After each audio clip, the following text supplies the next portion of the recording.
వచ్చారేమో వెళ్ళి చూద్దాం పద. వెళదాం.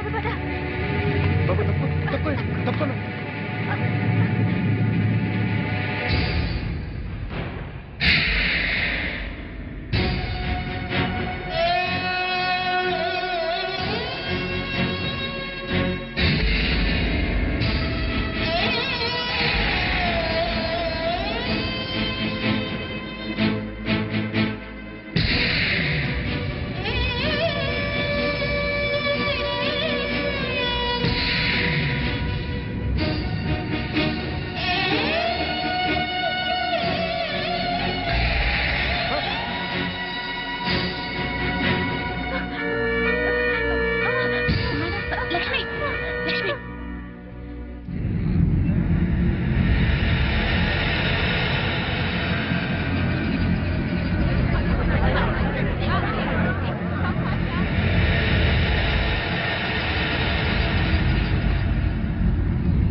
గీత మెరచడమా బాబు, ఒక్కసారి చూడండమ్మా.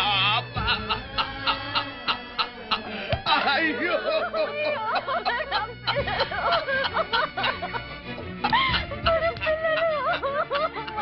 అయ్యో అమ్మా గీత, అమ్మా గీత, మీ అమ్మొచ్చింది ఒక్కసారి చూడండమ్మా.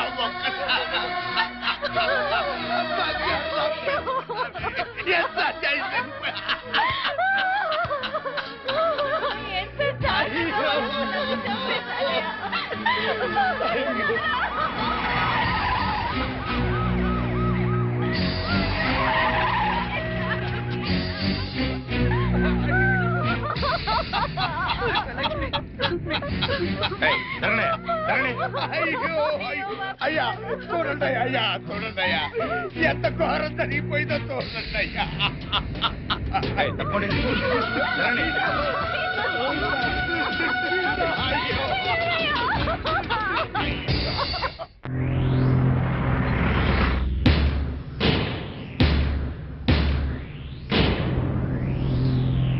సార్, సీత గీత అనే మెడికల్ కాలేజీ స్టూడెంట్స్ హత్య చేయబడ్డారని నా క్లయింట్ ఆనంద్, అతని తండ్రి Koteswararao, state club owner Bapineedu గారు, ఇంకా ఎవరో ఊరు పేరు తెలియని టాక్సీ డ్రైవర్ కలిసి ఈ హత్యలు చేశారని సిస్టర్ జయశ్రీ గారు సాక్ష్యం చెప్పడానికి వచ్చారు. కానీ ఈ నర్సు జయశ్రీ గారు కాకుండా మరెవరైనా, అంటే మెడికల్ కాలేజీ ప్రిన్సిపాల్ గారు, కాలేజీ ప్రొఫెసర్సో, తోటి విద్యార్థులు, లేక కనీసం సీతాగీతల అన్నావదులైనా సాక్ష్యం చెప్పుంటే ఆ సాక్ష్యానికి ఎంతో విలువనిచ్చేవాళ్ళం. What do you mean? నర్సులు చెప్పే సాక్ష్యాల కోర్టులో విలువ ఉండదా? తప్పకుండా సార్. నర్సుగా ఆవిడ సమాజంలో ఒక రెస్పాన్సిబుల్ సిటిజన్. కానీ సదరు జయశ్రీ గారు నా క్లయింట్ ఆనంద్కు ప్రియురాలే. జయశ్రీ గారు, మీరు మెడికల్ కాలేజీ స్టూడెంట్ ఆనంద్ను ప్రేమించారా? గంగిరెద్దులా తలూపుతేలా సమాధానం చెప్పండి. ప్రేమించాను. మరి ఆనంద్ మిమ్మల్ని ప్రేమించాడా? అనే చెప్పాడు. అని చెప్పిన ఆనంద్ మిమ్మల్ని తన తల్లిదండ్రుల దగ్గరికి తీసుకెళ్లి మీ ప్రేమ గురించి చెప్పాడా? చెప్పాడు. మీ మీద ప్రేమ లేకపోతే వాళ్ళ దగ్గరికి తీసుకెళ్ళాడు కదా. సో ఆనంద్ మిమ్మల్ని సిన్సియర్ గా ప్రేమించాడు. ఆనంద్ తల్లిదండ్రులు ఏమన్నారు? మా పెళ్లికి ఒప్పుకోలేదు. సార్, ఒక పెద్దింట్లో పుట్టిన ఒక్కగానొక్క కొడుకు ఒక పెద్దింటి అమ్మాయినే పెళ్లి చేసుకోవాలనే సగటు తల్లిదండ్రుల స్వార్థంతో ఆనంద్ తల్లిదండ్రులు ఈ పెళ్లికి ఒప్పుకోలేదు. 3 ఏళ్ల వీళ్ల ప్రేమ కన్నా 25 ఏళ్ల తల్లిదండ్రుల ప్రేమ గొప్పదని ఫీల్ అయ్యి మన ప్రేమని త్యాగం చేద్దామని చెప్పాడు సార్ ఆనంద్. చెప్పాడా జయశ్రీ గారు? చెప్పాడు. వీళ్ళ ప్రేమ గురించి పెళ్లి గురించి కాదండి ఈ case. Here is the point sir. నా క్లయింట్ ఆనంద్కి ఒక గొప్పింటి అమ్మాయితో పెళ్లి ఫిక్స్ అయింది. So what? తనకు దక్కని ఆనంద్ ఇంకెవరికి దక్కకూడదన్న చీప్ ఫీలింగ్ తో ఏ సంబంధము లేని ఈ దంట హత్యల కేసుని నా క్లయింట్స్ మీద రుద్దాలని చూస్తోంది సార్ ఈ జయశ్రీ. అంత అబద్ధం సార్. నిజం నిజం నిజం. అంత ఖచ్చితంగా ఎలా చెప్పగలరు? అంత గట్టి సాక్ష్యాధారాలు ఉన్నాయి కాబట్టి సార్, మీరు అనుమతిస్తే కొన్ని ఇంపార్టెంట్ విట్నెస్ మీ ముందు ఉంచుతాను. ఎస్. నమస్కారం సార్. మీ పేరు? సుధాకర్ సార్. ఏం చేస్తుంటాం? స్టేట్ క్లబ్ లో మేనేజర్ గా పనిచేస్తున్నాను సార్. సరే, ఈ కేసు విషయంలో నీకు తెలిసింది జడ్జి గారికి చెప్పు. ఈ కేసు గురించి నాకేమీ తెలియదు సార్. సీతాగీత అనేవాళ్ళు మాత్రం నాకు బాగా తెలుసు సార్. ఎలా తెలుసు? ప్రతిరోజు మా క్లబ్కి డిస్కో తక్కువ వస్తుంటారు సార్. నిజంగా మా క్లబ్కి వాళ్ళు పెద్ద attraction sir.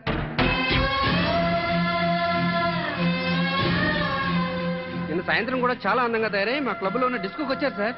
Are you sure? వాళ్ళతో మాట్లాడాను సార్. వాళ్ళు మినీ డ్రెస్ వేసుకుని డ్యాన్స్ చేస్తుంటే ఏం అప్లై వచ్చిందో తెలుసా సార్?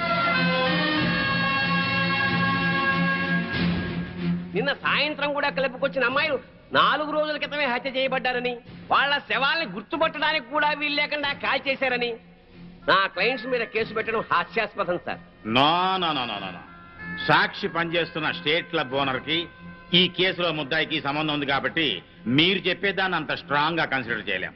అంతకన్నా బలమైన ఆధారాలుంటే ప్రవేశపెట్టండి. మీ పేరు? పెద్దిరెడ్డి సుబ్బారెడ్డి. ఏం చేస్తుంటారు? గవర్నమెంట్ జనరల్ హాస్పిటల్లో డాక్టర్గా పనిచేస్తున్నాను. ఈ పోస్ట్ మార్టం చేసింది మీరేనా? నేనేనండి. ఆ bodies medical college student Sita గీతలవే కదా? కాదు సార్, సీతాగీతల వయసు 18 సంవత్సరాలని తెలుస్తుంది సార్. పోస్ట్ మార్టం రిపోర్టు ప్రకారం 35 ఏళ్ళు ఉంటుంది సార్. సో ఈ డెడ్ బాడీస్ వాళ్ళవి అయ్యే అవకాశమే లేదు సార్.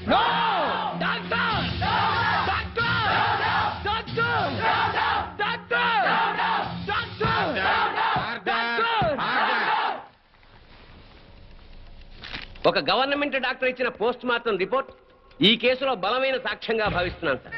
పరిశీలించండి.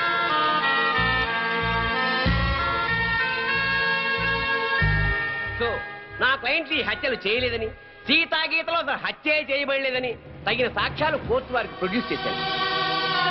అంటే నా బిడ్డలు చచ్చిపోలేదా జడ్జి గారు? అయితే ఈ హత్యలకు వీళ్లకు ఏ సంబంధము లేదు సార్. వీళ్ళందరూ ఉత్తములే సార్.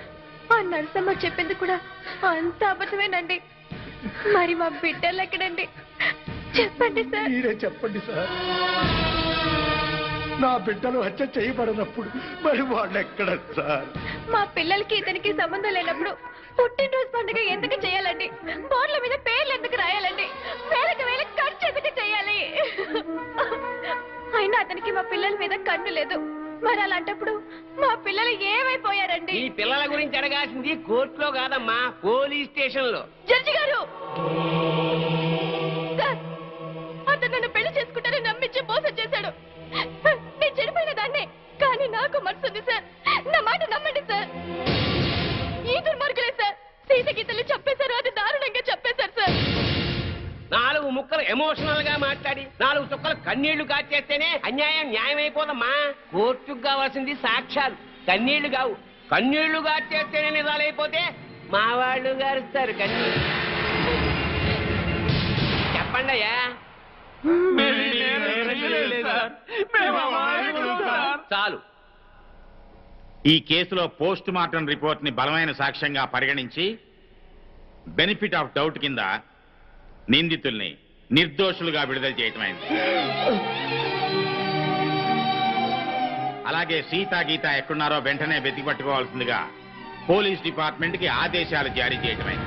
లేదు, అన్యాయం, అక్రమం, దారుణం, లేదు,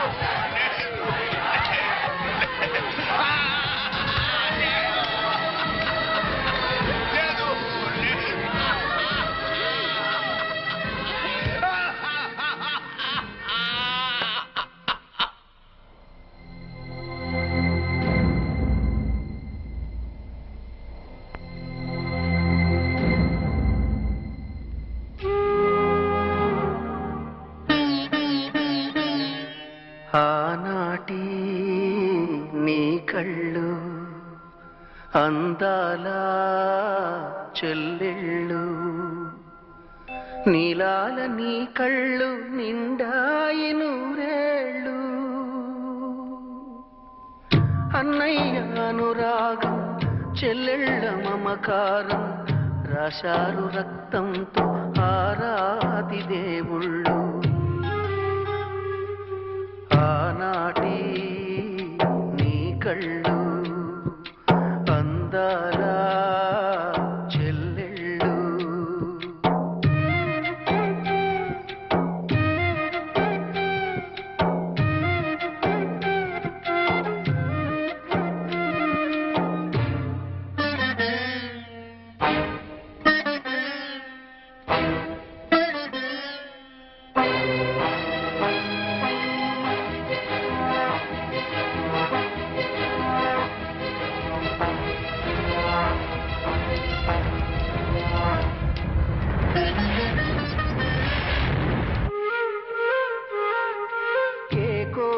తెలుసుకోదు నీ మనసు ఏ తీర్పు ఒప్పుకోదు నీ మమత మనసు లేని నల్లకోటు చెప్పిన తీర్పు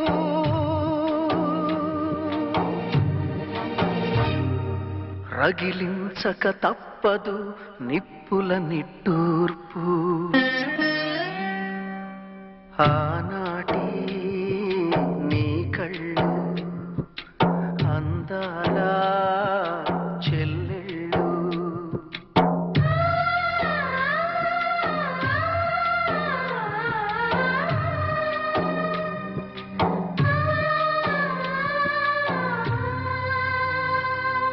తిరగబడ్డ నీ రక్తం తీర్చమంది రుణపాశం మదిలోపలి కన్నీరే మరుగుతున్నది నిమిషం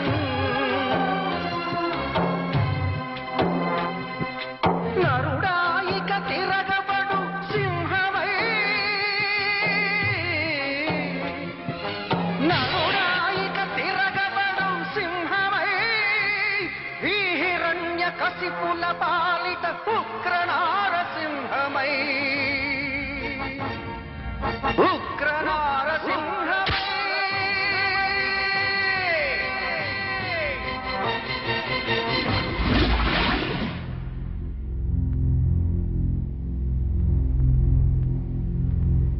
కొన్ని రోజులు మా మధ్య ఉన్నందుకే మీ చెల్లెళ్ళ మీద ఎంతో ప్రేమ పెంచుకున్నాం. అలాంటి బంగారం లాంటి పిల్లల్ని ఎంత దారుణంగా చంపేశారా దుర్మార్గులు. చావు బతుకుల్లో ఉన్న రోగి మా దగ్గరకు వచ్చినప్పుడు చివరి దాకా పోరాడి ఏ రకంగానైనా బతికించడానికి ప్రయత్నిస్తాం. అలాగే మనకి న్యాయం దొరకనప్పుడు ఏ మార్గంలోనైనా సరే చివరి దాకా మనం అందరం పోరాడాలి. అన్నా నువ్వు అను వాళ్ళందరంతా చూస్తాం. ఆగండి ఆగండి. ఇంకా మీరు మా చెల్లెళ్ళ మీద చూపిస్తున్న ఆదరాభిమానాలకి కృతజ్ఞుణ్ణి. మీ అందరి అండదండలు ఉంటే చాలు.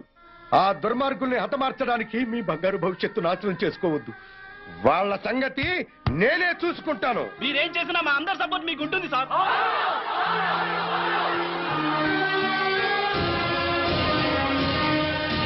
ఆనంద్ ఆనంద్ మీరు రమ్మని చెప్పేదాకా వైజాగ్ నుండి రావద్దు. అలాగే అంకుల్. ఒరే బాబు జాగ్రత్త. నువ్వు లేటు బావా. బాబు జాగ్రత్త ఇప్పుడు చెప్పడం కాదు. బాబు జాగ్రత్త అమ్మాయిల జోలికి వెళ్ళొద్దు అని ఆనాడే చెప్పుంటే మన అబ్బాయికి గట్టి పట్టే. జాగ్రత్తగా వెళ్ళిరా. Bye bye bye bye. క్లబ్కి వెళ్దాం. అది కాదు బావా. బావా ఏంట్రా? సద్దాం హుస్సేన్ పారిపోయి ఎక్కడో బొక్కలో దాక్కున్నాడు. అయినా అమెరికా వాడు పట్టేశారు. నీ కొడుకు బతుకు అంతే ఆ స్వామి చేతిలో. నోరు తెరిస్తే కదా పీకుతున్నావు. ఇప్పుడేం పీక్కుంటా. పిలిచి మాట్లాడవేంట్రా పిచ్చి మీద. హలో స్టేషన్ మాస్టర్ అండి?